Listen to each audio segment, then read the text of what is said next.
جس میں ہر لحاظ سے تسلسل ہو. یعنی کہ آپ چل رہے ہیں تو ایسا نہیں کہ کنارہ آ جائے، کوئی کونا آ جائے، یا آپ کو آگے سے دائیں بائیں ہونا پڑے. ایسا بالکل نہیں ہے. زمین کو ہم نے مدد کیا کہ زمین کا کوئی کونا نہیں ہے، زمین کا کوئی کنارہ نہیں ہے، زمین میں ہر لحاظ سے تسلسل ہے. تو ناظرین، اس آیت میں اللہ سبحانہ و تعالی نے کہا ہم نے زمین کو مدد کیا،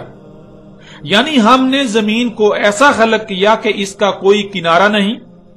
اس کا کوئی کونا نہیں. جدھر بھی رخ کر کے چلا جائے گا تو اس کا کوئی کونا یا کنارہ نہیں آئے گا، مسلسل چلتے ہی رہو گے. زمین کی تمام مخلوقات کا آپس میں ایسا ربط قائم ہے کہ تسلسل قائم ہے، ان میں تسلسل ہے. یعنی زمین کی ہر شے ایک سرکل کا حصہ ہے اور اس سرکل میں تسلسل ہے. اب ناظرین غور کریں، اللہ سبحانہ وتعالی نے زمین کو ایسا خلق کیا کہ اس کا نہ ہی کوئی کونا ہے اور نہ ہی کوئی کنارہ.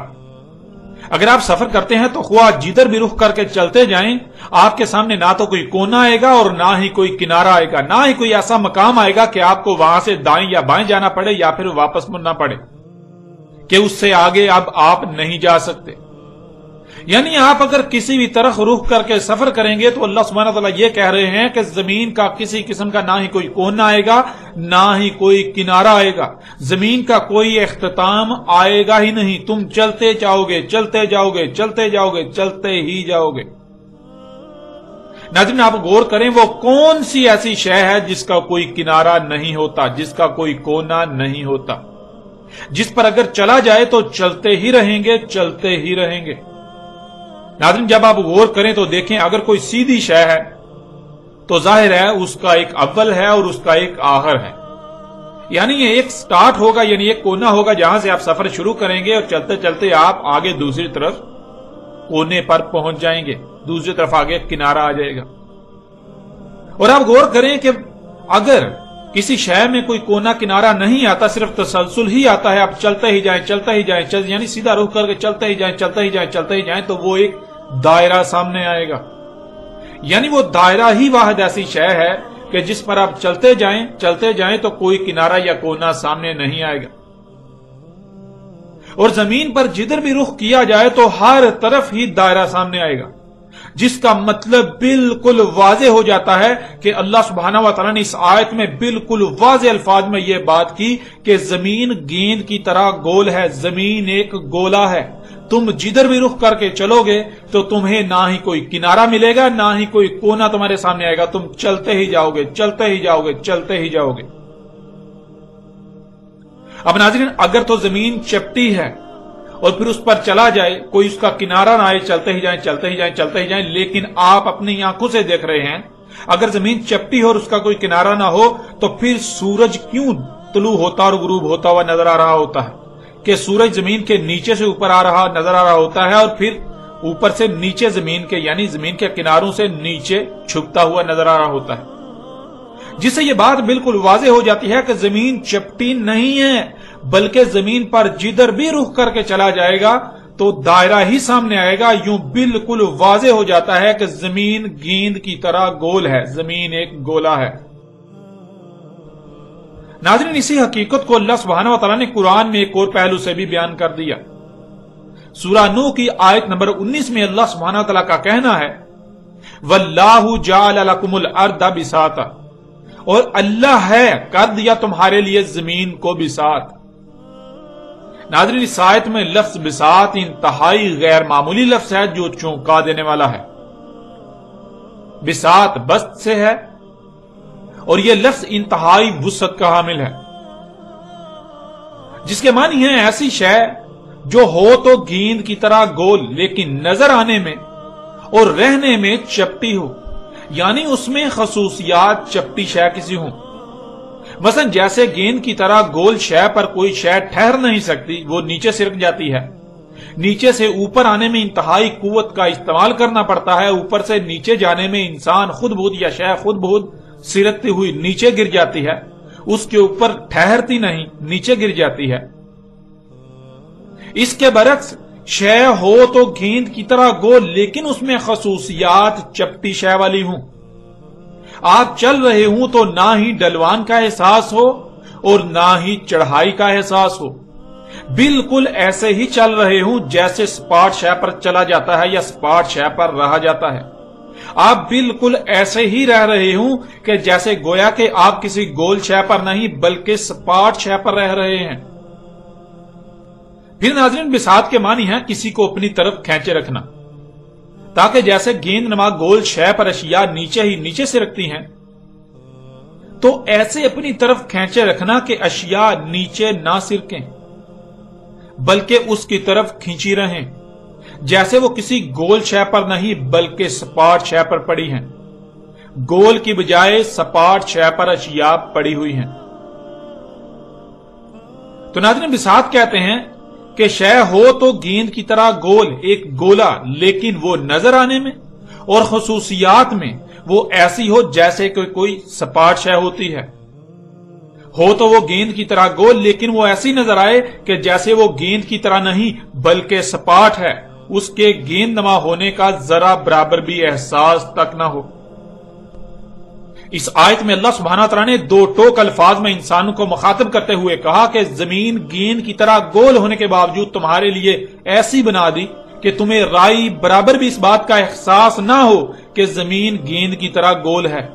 بلکہ تمہیں ہر لحاظ سے ایسی ہی نظر آتی ہے اور احساس ہوتا ہے کہ وہ چپٹی ہے۔ تمہیں یہ احساس ہی نہیں ہوتا کہ تم کسی گیند نما گول شے پر رہ رہے ہو، تم کسی گولے پر رہ رہے ہو، جس سے تمہیں یہ خوف ہو کہ آگے جانے سے کہیں تم سرک کر زمین سے نیچے گر جاؤ گے، بلکہ تمہیں ایسا لگتا ہے کہ تم بالکل سپاٹ شے پر رہ رہے ہو، یوں تمہیں نہ نیچے گرنے کا کوئی خوف ہے نہ ہی ادھر ادھر سرکنے کا کوئی خوف۔ زمین ہے تو گیند کی طرح گول، لیکن اس کو تمہارے لیے ایسا بنایا کہ جیسے وہ گول نہیں بلکہ سپاٹ ہے، ایسے بنایا کہ جیسے تم گول گیند نما زمین پر نہیں بلکہ سپاٹ زمین پر رہ رہے ہو۔ ناظرین، یہ آیت بھی دہلا کر رکھ دینے والی آیت ہے۔ اس آیت میں اللہ سبحانہ وتعالی نے ایک عظیم راز سے پردہ اٹھایا، اس وقت پردہ اٹھایا جب کوئی تصور بھی نہیں کر سکتا تھا۔ یوں ناظرین، اللہ سبحانہ تعالیٰ نے قرآن میں نہ صرف ان کی اس بات کا رد کیا کہ زمین چپٹی ہے، ان کے اس عقیدے کا رد کیا کہ زمین چپٹی ہے، بلکہ اس بات کا بھی رد کر دیا کہ زمین کے کنارے ہیں، زمین کے کوئی کونے ہیں، اور بالکل دو ٹوک الفاظ میں بیان کرتے ہوئے ان رازوں سے پردہ اٹھا دیا۔ اور آپ یہ حقیقت آج اپنی آنکھوں سے دیکھ سکتے ہیں، لیکن آپ اس بات پر غور کریں کہ آج تک مذہبی طبقے نے قرآن کی ان آیات کو چھپائے رکھا۔ کیا یہ سوال پیدا نہیں ہوتا کہ انہوں نے حق کو چھپا کر اپنے باطل نظریات کو قرآن پر ترجیح کیوں دی؟ اور پھر آج تک یہی کرتے چلے آ رہے ہیں، آج بھی یہی کر رہے ہیں۔ ناظرین، یہ غیر معمولی حقائق جو پوری دنیا کے انسانوں کو چونکا دینے والے ہیں کہ 14 صدیاں قبل عرب کے صحرا میں نمودار ہونے والا قرآن، اس قرآن میں اس وقت یہ غیر معمولی اور دہلا دینے والے حقائق کون بیان کر سکتا ہے؟ اس وقت نہ تو سائنسی ترقی کا کوئی نام و نشان تھا اور نہ ہی عرب طبقہ علم رکھتا تھا، بلکہ دنیا میں جہالت میں سب سے بڑھ کر عرب قوم تھی۔ پوری دنیا میں ایک عقیدہ بہت سختی سے عام تھا، اس کے خلاف سوچنا ہی بہت بڑا چیلنج تھا۔ تو ایسا کیسے ہو گیا؟ یہ دہلا کر رکھ دینے والے حقائق اس وقت اس قرآن میں کہاں سے آ گئے؟ آخر کس نے بیان کیے؟ جو بیان کرنے والا ہے وہ کون ہو سکتا ہے؟ اس وقت قرآن میں یہ غیر معمولی حقائق کہاں سے آ سکتے ہیں؟ ناظرین، بجائے یہ کہ قرآن کے ان حقائق کو سامنے لا کر دنیا میں قرآن کی غیر معمولی اہمیت و حیثیت کو منوایا جاتا اور پوری دنیا کے انسان دنیا و آخرت میں فلاح کا سودا کرتے، فرقہ در فرقہ تقسیم ہونے سے بچ جاتے، ایک دوسرے کی گردنیں کاٹنے سے بچ جاتے، بلکہ الٹا ان ملاؤں نے، اس مذہبی طبقے نے نہ صرف ان غیر معمولی حقائق کو چھپا کر اللہ کے ساتھ دشمنی کی، انسانیت کو گمراہ کیا، بلکہ قرآن کو باقی مذاہب کی طرح مذہب کے نام پر ایک مخصوص طبقے کی کتاب بنا کر رکھ دیا۔ وہ قرآن جو پوری انسانیت کی رہنمائی کے لیے اتارا گیا، اسے یرغمال بنا لیا گیا، اور پوری دنیا کے انسان یہی سمجھتے ہیں کہ یہ قرآن تو مسلمان نامی دائرے میں بند لوگوں کی مذہبی کتاب ہے جس سے دوسروں کا کوئی لینا دینا نہیں ہے۔ علماء کے لبادے میں جو حالان نے آج تک یہی کوشش کی کہ لوگ ان کے محتاج رہیں، اور اسی بات کو اپنا مقصد بناتے ہوئے انہوں نے دن رات لوگوں پر محنت کی کہ لوگ خود سے غور و فکر نہ کریں، لوگ خود سے سوچ و بچار نہ کریں، وہ اندھوں کی طرح ان کے پیچھے چلتے رہیں، اور نہ ہی ان کا دجل لوگوں پر چاک ہو۔ ظاہر ہے جب لوگ غور و فکر نہیں کریں گے، لوگ اپنی عقلوں کا استعمال نہیں کریں گے، بندروں ہی کی طرح اندھوں کی طرح ان کے پیچھے چلیں گے، تو ظاہر ہے ان کے دجل کیسے چاک ہوں گے؟ اور اگر لوگ غور و فکر کریں گے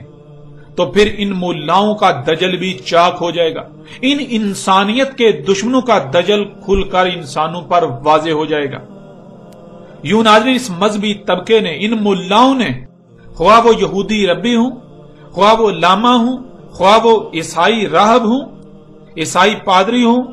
خواہ وہ ہندو پنڈت ہوں، یا پھر مسلمانوں کے مذہبی علماء، یا جتنے بھی ایسے لوگ ہیں، انہوں نے اسی بات کے اوپر فوکس کیا، اسی کو اپنا مقصد بنائے رکھا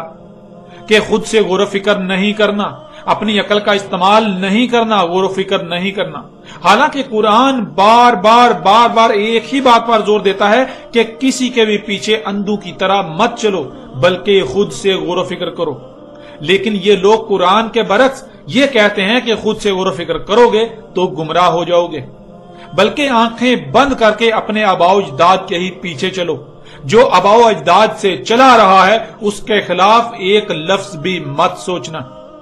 اور اگر کوئی ایسا کرتا ہے تو اس پر فتووں کی برمار کر دی جاتی ہے، اس پر فتووں کی بوچھاڑ کر دی جاتی ہے، اس کے خلاف سب کے سب ایک ہی صف میں کھڑے ہو کر محاذ کھول دیتے ہیں، اور اس کے ساتھ دشمنی میں اسے نقصان پہنچانے کے لیے کسی بھی حد تک جانے سے گریز نہیں کرتے۔ ناظرین، اب حقیقت آپ کے سامنے ہے۔ ایک طرف ان کا عقیدہ ہے کہ زمین روٹی کی طرح چپٹی ہے اور اس کے کنارے ہیں، اور ان کے برعکس اللہ سبحانہ وتعالی نے قرآن میں بالکل واضح کر دیا، دو ٹوک الفاظ میں یہ راز کھول کر رکھ دیا کہ زمین چپٹی نہیں بلکہ زمین گیند کی طرح گول ہے، زمین ایک گولا ہے جس کے کوئی کنارے نہیں ہیں۔ ناظرین، بڑھتے ہیں آگے اور اس عقیدے کے حوالے سے ان کے مزید کیا نظریات ہیں ان پر بھی روشنی ڈالتے ہیں۔